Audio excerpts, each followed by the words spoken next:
sé, porque no hay nada. Me llamo Isaac y pues el taller de hoy va a ser de baño seco, pero antes quisiera recordarles, hay una pequeña vendimia, les está ofreciendo fruta, tostadas, caracoles, agua de Jamaica, café, y focaccia y pepperoni. La verdad es que todo está muy recomendable. Los caracoles los hace Eve, la focaccia la hace una compañera Aura. Y pues nada, para ir empezando les voy a compartir tantito la tabla para que vean, son dos imágenes y un video cortos para que los vayan pasando en lo que vamos a hablar. ¿Imaginas? Puedes poner 10 minutos de cronómetro. 10 minutos de cronómetro. Gracias. Pues bueno, ¿qué es el baño seco? El baño seco básicamente es una técnica que se usa para tratar los residuos humanos, en este caso específicamente las heces y la orina de nosotros. Y la verdad es que es un ejercicio bastante interesante porque yo personalmente, antes era una persona muy asquerosa, me fui a un voluntariado en una comunidad que se llama El Oro, en el Estado de México, colinda con Michoacán. Y la verdad es que fue una experiencia muy interesante porque no solamente me tocó limpiar los desechos míos, sino de otras personas que ni siquiera llegué a conocer, porque atendíamos turistas también. Entonces eso me hizo darme cuenta que pues al final de cuentas no es otra cosa que lo que pues, haces todos los días, ¿no? Esperemos, ¿no? Hay personas que tienen problemas. Pero en general pues, es algo que deberíamos hacer diario, entonces ¿por qué es que le tenemos tantísimo asco? Hay muchísimas explicaciones históricas que se remontan a literal siglos antes del por qué le tenemos tanto rechazo a algo que sale diario de nuestro cuerpo. Pero bueno, básicamente simplemente es una técnica en la cual al menos la que yo uso y la que les voy a compartir hoy, la evidencia que viene el día de hoy, es usar cubetas, todo es con material reciclado. Estas cubetas se reusan de pintura, de aceite, de lo que sea. Se hace un pequeño cajón de madera, igual se hizo con material reciclado, y a partir de ahí pues uno hace el baño con las cubetas, ¿no? Con acerrín se cubre y ya esa es como la idea general de lo que es realmente un baño seco. En estos casos el proceso bioquímico que pasa es que se hace primero un primer compostaje en las cubetas, se dejan hasta que pues, almacenen unas 4, dado que estar limpiando diario una cubeta pues podría llegar a ser un poco complejo. Pero bueno, estas cubetas después se pasan a un compostero, que es básicamente igual un espacio el que yo tengo es más o menos como de 1,20 por 1,20, en donde se van echando todas las cubetas, y en ese compostero se hace una técnica en la cual se rodea con material vegetal y en el centro se echan todos los desechos para que el compostaje sea mejor. Yo lo que hago es usar ceniza y desechos de la cocina, tipo cáscaras, huevo, cartón, todo ese tipo de cosas. Se van revolviendo y se van, pues es que se va juntando toda esa composta. Toda esta técnica yo la aprendí en un voluntariado en el cual se usa mucho la permacultura. Básicamente la permacultura no es otra cosa que, un poco como le decía mi compañero Edwin, habitar y reconocer lo que tienes a tu alrededor y usarlo. Yo allá donde estaba pues era un espacio en donde había mucho pasto, había grandes pastizales y pues usaba pasto, pero pues aquí en Pachuca, que es una ciudad, pues no hay pasto. Además de que tenemos el clima pues ya un poco pegado del Valle del Mezquital, entonces no están estos grandes pastizales o bosques y demás. Y yo lo quise decir, bueno, ¿es fibra vegetal? ¿Qué hago? Bueno, pues usar las palmeras, que hay muchas en Pachuca, ¿no? Y en general cualquier tipo de fibra vegetal que me encuentre ya se usa para hacer la composta.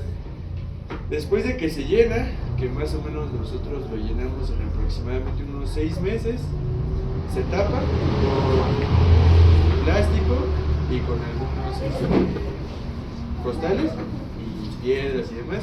Realmente todo esto no, o sea, dado que yo lo uso nada más, pues no tiene todo un proceso más técnico, más especializado, es un poco usar lo que tienes con lo que hay y se acabó. El chiste era pues ya no hacer en agua, no tanto por la parte de por qué cagamos en agua, ya eso después lo aprendí, sino más bien por el hecho de que allá donde yo vivo, que es en el Saucillo, falta mucho el agua. Entonces, pues bueno, fue como para solventar esta problemática, ¿no? Entonces, pues usé todo, bueno, a la fecha, ¿no? Usé todo lo que hay, se cerró y después de que se cierra, pasó un año completo en el cual se composta solo. En este caso pasan muchas reacciones bioquímicas muy interesantes. Toda la materia orgánica se va compostando por hongos y bacterias y llega muchas veces a temperaturas bastante altas. Si no se controla bien, puede llegar hasta los 80-90 grados Celsius y, o sea, si uno mete la mano se quema, ¿no? A mí me tocó, cuando estuve haciendo el voluntariado, en otra etapa del compostaje que se llama bokashi, meter mi mano y genuinamente quemarme por la cantidad de energía que se está produciendo. Entonces, bueno, se deja compostando un año y yo, justamente las imágenes que acaban de ver es el término de ese compostaje. Iba yo a traer tierra, pero todavía hace falta un segundo compostaje para que verdaderamente quede bien esa tierra. Y yo los invitaría a que si a alguien le interesa tierra, la verdad es que te comentaba Waldo, este año saqué más o menos como 10 costales de tierra, entonces quien quiera, pues adelante, más que bienvenido. Nomás que me falta un tercer compostaje de unas 3 semanas. Pero bueno, este tercer compostaje se llama bokashi. El tercer compostaje básicamente lo que hace es todo ese año que se hizo, juntarlo en 3 semanas, un mes más o menos. Y la receta va de la siguiente forma: se hace una capa de tierra, de esa tierra que ya salió del compost. Después se le agrega ceniza, más desechos orgánicos de la cocina, por ejemplo. Si hay posibilidad, desechos de animales tipo, vegetarianos. Después se le agregan carbohidratos, que normalmente lo que nosotros usábamos, ahorita se me olvidó el nombre, melaza. Se usa melaza, que es el proceso antes de llegar al piloncillo. Se le echa melaza y nos decía el compañero Emma que si quieres que quede así chido y vaya rápido, se le echa pulque. Que él nos decía que era como darle un lineazo de coca a las bacterias y a los microorganismos para que chamben chido. Y entonces esa capa luego se vuelve a echar composta y esas capas se van haciendo. Yo estoy ahorita en ese proceso. Ya acabo. ¿Cuánto le falta? 4 minutos. Y ese proceso, pues ya digamos que termina y toda esta tierra, ya después del bokashi, se puede usar para huertos comestibles de lo que sea, ¿no? De jitomate, lechuga, cualquiera. Entonces, este proceso es muy interesante porque básicamente lo que hacemos es, por una parte, nos hacemos cargo de nuestros desechos, o sea, genuinamente nos hacemos cargo de ellos porque no solo se limpia, sino incluso ya después puede haber como muchas reflexiones acerca de esto, como el observar cómo lo estamos haciendo, porque eso puede decir mucho de nosotros, de cómo nos alimentamos, el estilo de vida que llevamos. Es muy interesante, se puede estudiar.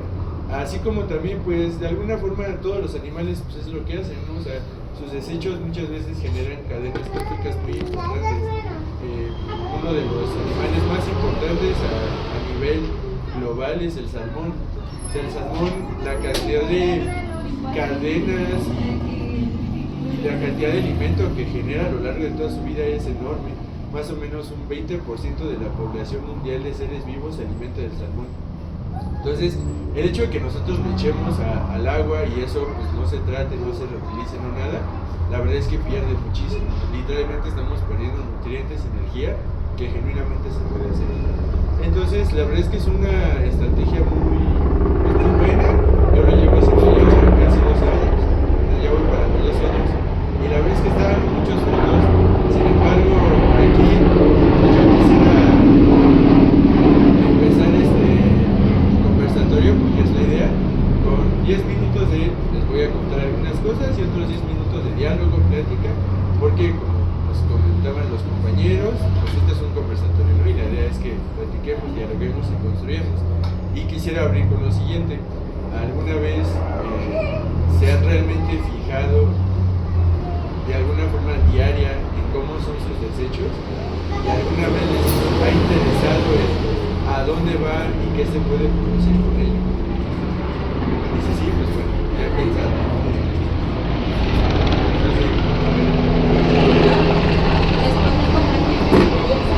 En algún momento tuve como que un poco la locura de no tirar nada. Algún momento vi un video de una persona que traía un traje como de bolsa y todo lo que consumía se lo echaba encima. como que para concientizar el cuántas cosas producimos, cuánta basura producimos, ¿no? Y pues algo así hice, yo no estaba tirando nada, el cartón lo guardaba, botellas, latas, y no fue hasta ese punto que me di cuenta de verdad cuánto generamos. Y ahora procuro lo mínimo, no generar basura. Yo casi no genero basura y me molesta mucho por lo regular. Hasta ese momento me di cuenta, llegaba alguien a mi casa y se llenaba el bote de basura. Y yo pero pues es que ¿por qué? ¿Cuál es la necesidad? No compro por lo regular comida procesada, ¿por qué? Por la basura. Y me genera bastante conflicto la situación de los desechables, pero también hay una situación y entiendo el por qué se tienen que buscar alternativas a pesar de que se siga, que lo ideal nosotros pensaríamos que sea eliminar esa confusión que tenemos en los desechables, pero es que hay situaciones en las que son necesarios, como yo lo pensaba en las aplicaciones médicas, los guantes de látex que necesariamente por salubridad se tiene que de un solo uso, las vacunas y demás. Y a lo que iba, es que sí es muy importante como que el reeducarnos. Lo pensaba desde hace rato que decían lo de sobre lo de las plantas. Estaba pensando el cuestionarse la estética, el cómo nosotros al pensar en un espacio verde pensamos en un pastito todo plano y plantas de un solo tipo y no entendemos que eso ecológicamente no es útil y que de hecho es dañino y se colonizan a las plantas. Que literalmente las matas a toda la población nativa y pones un pasto hegemónico. Luego, sobre lo que decías de que por qué rechazamos nuestros propios excrementos que vienen desde este rechazo que tenemos hasta nuestra propia animalidad, el cortarnos las uñas y los pelos y procurar por todos los medios negar que somos animales. Y solo ves, quería decir que creo que es importante la reeducación, el cuestionarnos el por qué hacemos las cosas y las hacemos. Yo considero que esa conciencia ecológica es situacional. ¿Por qué? Porque, bueno, pongo el caso de que en mi departamento cae muy poquita agua, entonces es imposible lavar trastes, pero pues entonces ya no puedes preparar tus alimentos ni guardarlos, pero dices, bueno, pues voy a comprar algo, comprar unos tacos, pero los tacos te lo dan con una bolsita de plástico para que no se suelce el plato, entonces ahí estás ensuciando aunque tú no quieras y tienes conciencia de que no puedes poner algo más. Yo optaba por, cada vez que iba por, no sé, comida rápida, pues yo ya iba con mi topper para poder almacenar y decir, no, en vez de una bolsa de plástico y un unicel, pues lo pueden guardar en mi topper, pero ese topper no se puede lavar porque no tengo agua, entonces es como igual un privilegio poder ser consciente del daño ecológico que estás haciendo y poder hacer algo al respecto, ¿no? Y es algo así como también, lo que están hablando un poquito con mi compañero Rodrigo, o sea, es también como nosotros reaccionamos a la estructura que nos deja, o sea, nos facilita muchas cosas, como que es una bolsa de plástico y tirarla, pero también como la estructura interactúa con nosotros, ¿no? Porque no nos dejan muchas opciones, o sea, el sistema está tan enfrascado en que tú seas, ¿cómo se llama? Tengan las manos atadas al hacer algo, ¿no? O sea, por ejemplo, yo cuando mencionabas un problema de aquí de donde yo habito, pues Pachuca, Tulancingo, pues el problema es el plástico. Bueno, a mí me da un buen de toque ver plástico, saber bolsas de plástico en el piso, pero no la puedo levantar porque no la puedo limpiar porque, o sea, hago mi mancha ecológica limpiando esta bolsa de plástico únicamente que pues solamente tirarla, ¿no? Entonces es así como un bombardeo de culpabilidad, de posibilidad, de ¿cómo se llama? Sí, o sea, que el entorno no nos deja muchas posibilidades, y es que es el problema, la estructura no es que no, o sea, la estructura no es que no permita, sino que no te los presenta, y yo creo que es uno de los problemas más importantes de la ecología, es exigir al Estado que hay una forma que nos presenten esas soluciones, ¿no? Pues a las empresas. Pues quién sabe como por dónde entrarle, ¿no, mano? Porque ese es un tema bien interesante. Nosotros, bueno, no, nosotros me refiero a mi familia, refiriéndome a mis padres y a nosotros en la necesidad de irnos, por ejemplo, a Puentecillas, al bosque, pues fue con un pensamiento bien citadino, ¿no? O sea, hasta el día de hoy sigue siendo revolucionaria la lucha de querer estar en el bosque, porque mi padre, ¿no? que viene de Atotonilco el Grande, que es rancho, ¿no? Pueblo, y que creció del campo, ¿no? Que fue la forma en la que la abuela sacó adelante. Él salió como con el pensamiento de la modernidad, ¿no? De que no, vámonos a la ciudad y allá está el porvenir. Y ahora, por ejemplo, en el conversatorio pasado, ¿no? Que fue en el bosque, mientras estaba el conversatorio, mi papá estaba con la sierra, ¿no? Bueno, no la sierra, el del pasto, ¿no? Cortando todo el pasto, ¿no? Y bueno, digo eso como contexto porque llegar a nosotros a Puentecillas, o sea, sí fue así como a chingar y el agua y el baño, ¿no? Y así donde solo es un cuarto de adobe en el monte, ¿no? Y bueno, justo el hecho de poder establecer un baño nos llevó un chico de tiempo, al menos a mí, a mi pensamiento, ¿no? De revolucionarlo más bien, ¿no? Ese paso, ¿no? De hacer un baño seco que ha sido el baño más sencillo, ¿no? que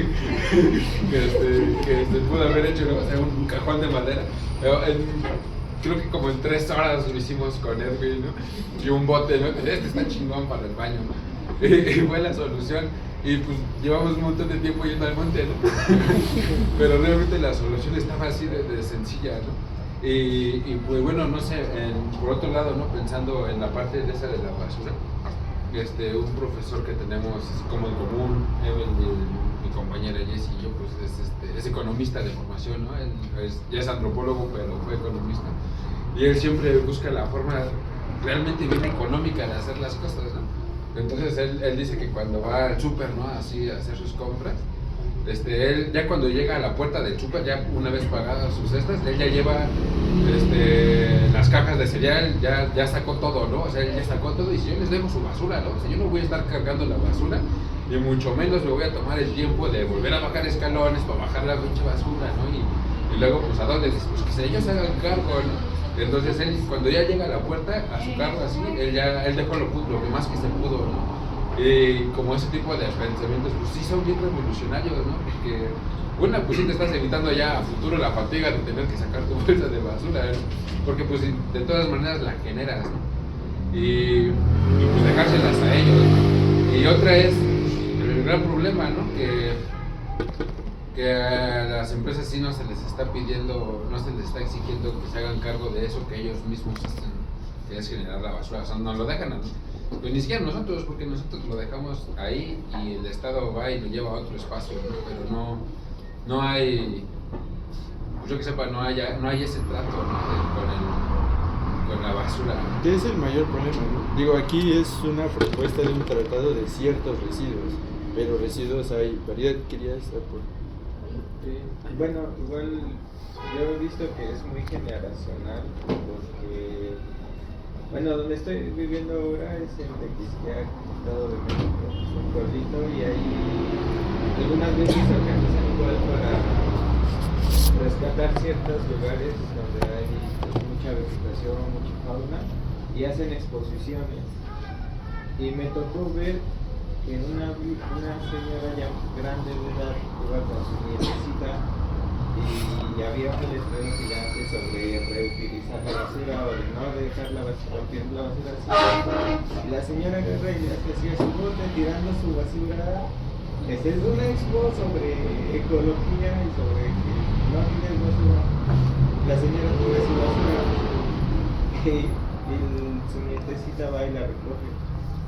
Entonces me di cuenta cómo fue el impacto de antes, de que era de normal dejar la basura por donde tú quisieras, a de ahora de que no, ya es importante ver que la basura tiene que ir en su lugar o de no hacer basura de esto. Y sí me quedé pensando sobre eso porque yo desde qué momento hemos estado haciendo conciencia de verdad sobre este tema.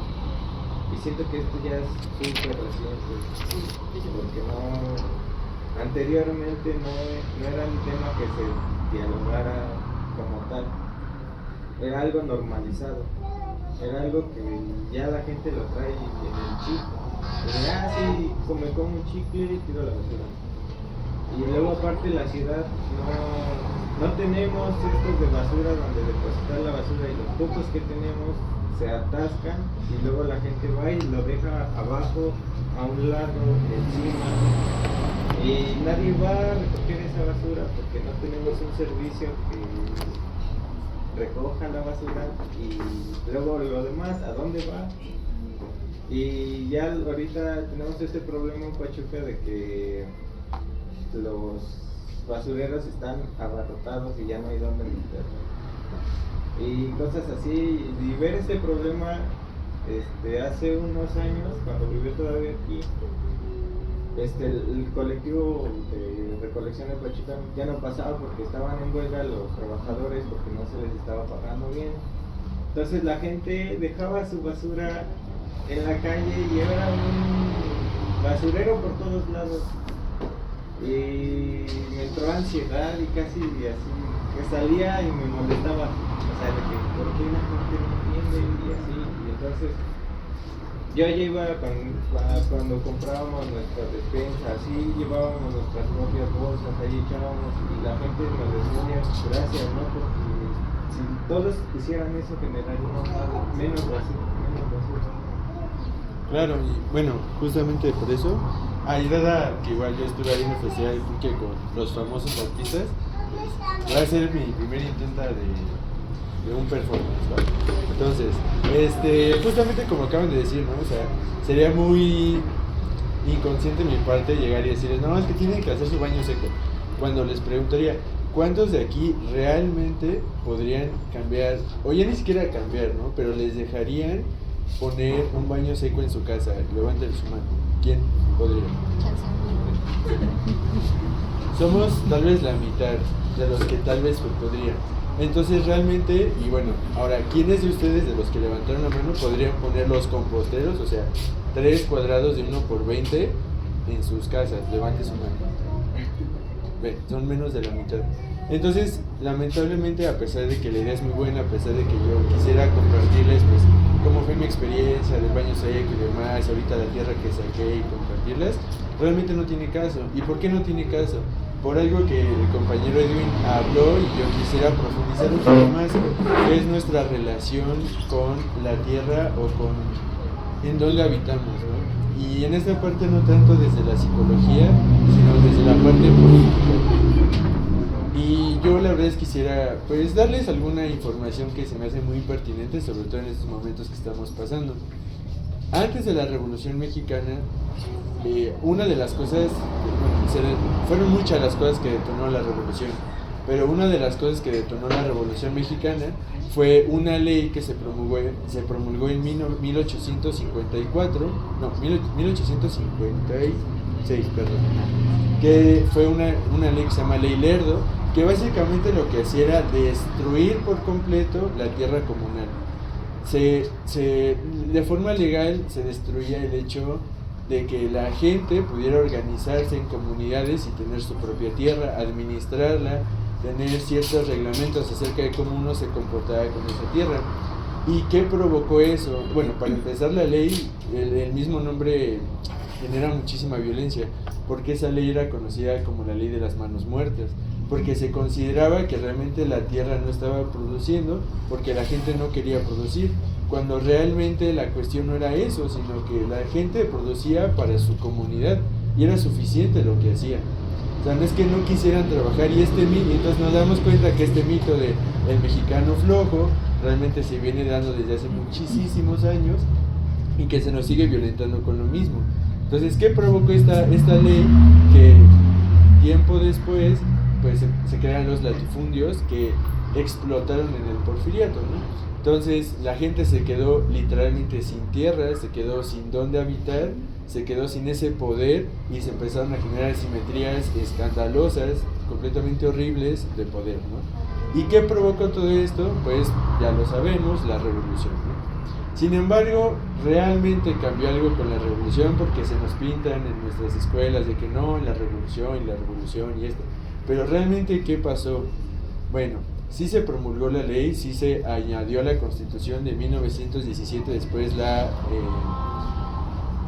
el repartir las tierras agrarias, Pero, ¿qué fue lo que pasó en sí? ¿Qué cambió de la ley? Bueno, resulta que lo que realmente cambió la ley y por lo que se mataron millones de personas en la revolución fue no por realmente cambiar la propiedad, sino simplemente por, de una misma, que es la propiedad privada, agregarle un poquito más de cláusulas para que más o menos quedara a como estaba un poco antes, que básicamente fueron los ejidos.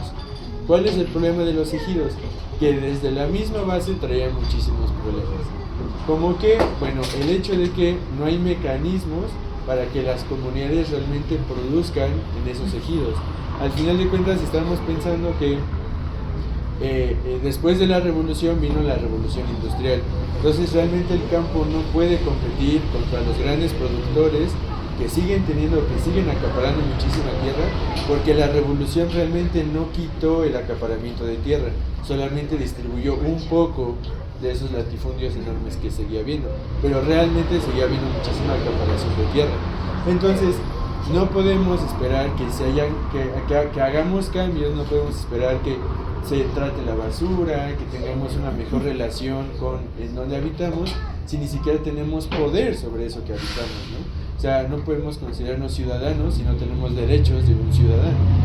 Entonces, conforme fue pasando el tiempo, estos problemas estructurales de los ejidos, de cómo se repartió la tierra agrícola, empezó a acrecentarse. ¿Por qué? Porque resulta que legalmente hablando, sí podíamos vender las tierras ejidales. O sea, sí se podía hacer. Entonces, ciertas corporaciones, ciertas personas empezaron a hacer uso de esos vacíos legales para poder vender, para poder rentar esas tierras. Entonces empezó a crecer y empezó a crecer. Y es aquí donde viene algo bien interesante. Dos cosas. Uno, un concepto de la lucha feminista, del cual se le agradece muchísimo, que es básicamente aquí lo tengo anotado, el cuerpo-territorio, que básicamente, ¿qué significa? O sea, la misma violencia que se nos hace al territorio se nos hace al cuerpo, y la misma violencia que se le hace al cuerpo se le hace al territorio, porque, como dijo el compañero Edwin, necesitamos habitar un espacio, no somos simples seres etéreos que andan ahí vagando por el universo, ¿no? O sea, genuinamente necesitamos donde habitar. Entonces, toda esta violencia pues empezó a generar muchas estructuras de poder, a tal punto que las mujeres, por ejemplo, no podían poseer títulos de tierra, no podían participar en las decisiones de los ejidos, de las asambleas de los ejidos. Entonces, todas estas violencias estructurales y todos estos problemas que no se resolvieron en la revolución, terminando creando pues lo que pasó después, que fue lo que nos afectó ahorita mismo, que fueron las reformas neoliberales del 92, que básicamente ¿qué pasaron? Lo que se ganó en la revolución se destruye por completo, porque se quita como tal por mandato el reparto agrario. O sea, se quitó, se anuló por completo y provocó y empezó a quitar candados en los ejidos para provocar que grandes corporaciones vinieran y empezaran a explotar, empezaran a extraer valor de las tierras de los mexicanos. ¿Qué provoca esto? Una migración enorme. De hecho, creo que la otra vez nos estabas platicando, ¿no? Y se puede rastrear a Puentecillas cuando toda la banda migra hacia la ciudad, porque la ciudad empieza a ser sumamente violenta, el campo empieza a ser sumamente violento. Voy para arriba, jefe.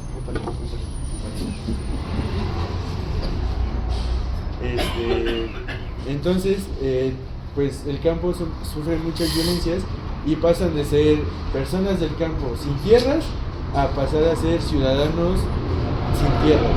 Entonces realmente no se soluciona el problema de fondo, ¿no? Se sigue acrecentando.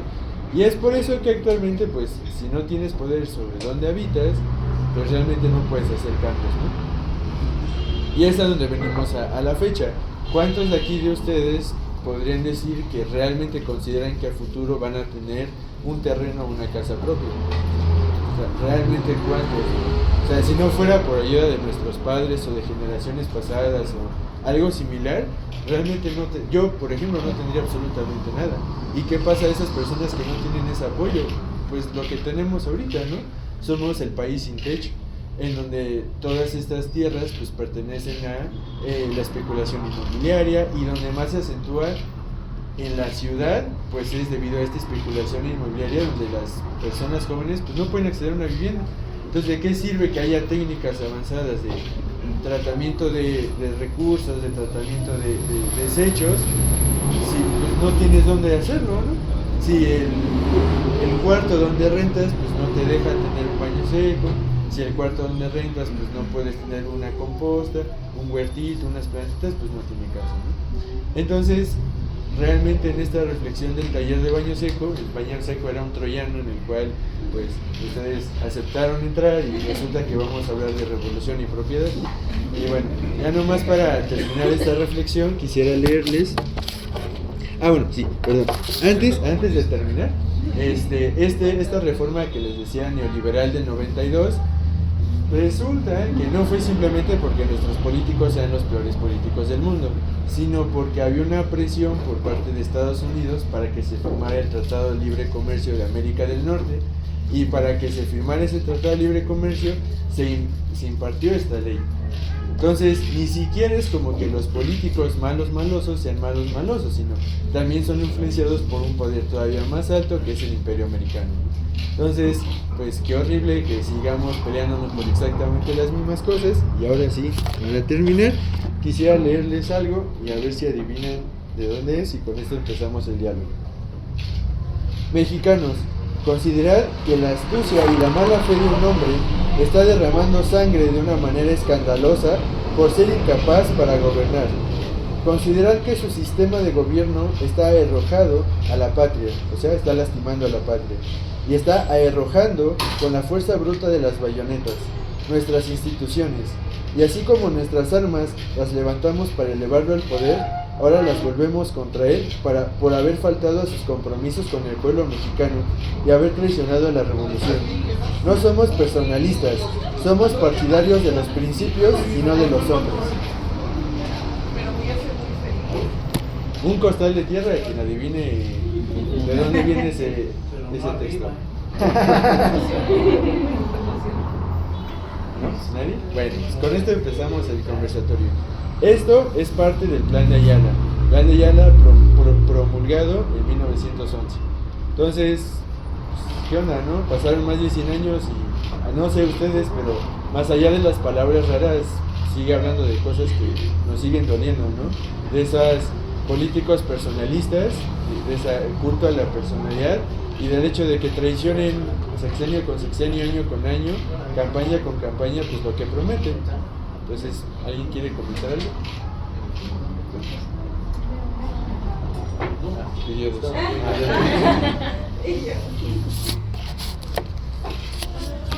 Bueno, si no, ¿qué les parece si empecemos con, a ver, ¿quién no le gustaría tener una casa? No, yo no quiero.